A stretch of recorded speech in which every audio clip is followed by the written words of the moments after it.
Áno. Myslím si, že presne ten základný rozdiel je to fair play. A Mhm. to u nás, alebo teda v Nemecku to funguje tak, že keď niečo poviem a dám svoje slovo, tak to platí.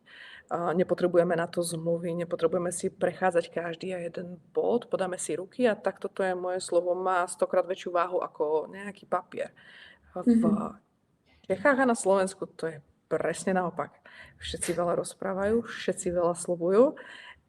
Papier je veľmi dôležitý a malé medzierky v papieri sú tiež veľmi dôležité a ja som na toto nemám na to až takú nejakú trpezlivosť.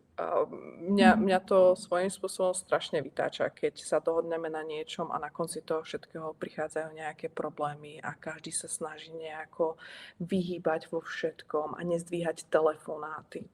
Toto je pre mňa strašné, strašné. Takže toto je asi ten základný rozdiel v tom celom.